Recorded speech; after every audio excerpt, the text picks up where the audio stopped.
About 12 years ago, I became a father. I thought I was ready. I had watched other parents, formed my own opinions, and felt quite sure about what kind of parent I would be. Then my son arrived, and for a while it was everything: the joy, the wonder, the laughter, the small moments that stay with you for life.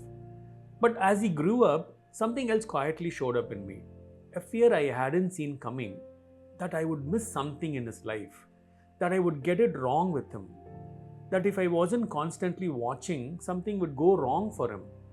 I didn't even call it fear at the time. It just felt like caring for him. Years passed, and one afternoon, my son was finding something difficult at school. And as I sat beside him, I noticed something in my voice: a sharpness, a pressure I hadn't planned to put there. And then I recognized it, that tone. I had heard it before. It belonged to my mother. It was almost word for word, carrying the same message underneath: you must not fail at this. I had spent my whole childhood pushing back against that voice, telling myself I would never speak that way to my own child. And there I was. That small, quiet, uncomfortable moment is where this channel begins. I've spent 18 years running an education institution, sitting across from hundreds of parents, at admissions, at every stage of their child's life, at hard conversations.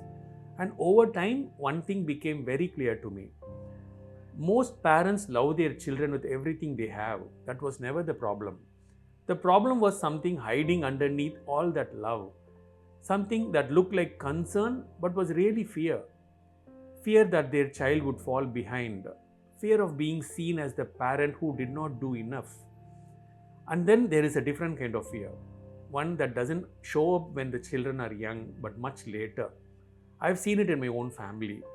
The parent who's now 70, sitting quietly at a family gathering while grandchildren run around them, their children grown and doing well. Everything looks fine from the outside, but there is something in their eyes that is not peace, because somewhere in all the giving and the sacrificing and the living entirely for their children, they forgot to also live for themselves.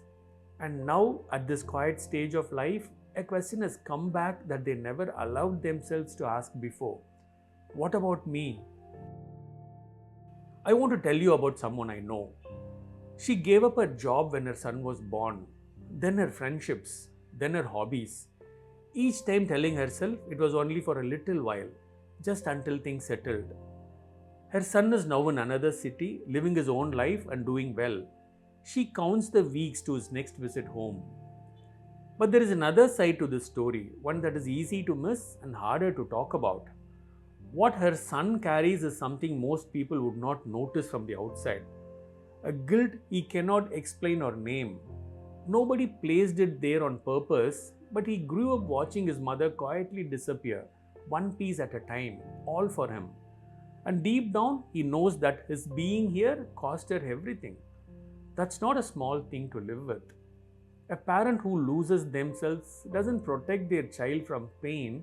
They end up passing on a burden the child never asked for. This is the thing that took me the longest to understand, and once I saw it, I couldn't unsee it. When a parent slowly gives up everything, their work, their friendships, their own sense of who they are, they don't just lose themselves. They start to live through their child instead. The child's success becomes the parent's success. The child's failure becomes the parent's failure. And the dreams the parent quietly gave up slowly find a new home in the child's future. The parent thinks they are giving out of love, while the child grows up feeling like they are living out someone else's story. These are not two separate problems. One quietly creates the other. Two human beings are growing at the same time. One is the child, the other is the parent. When both are allowed to grow, when the parent holds on to who they are while raising their child, something important changes.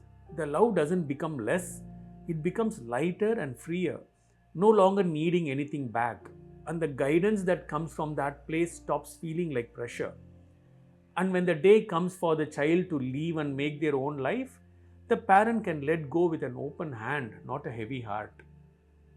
That question I asked myself that afternoon, am I doing this for him or am I doing this because of my own fear, was the start of something different for me.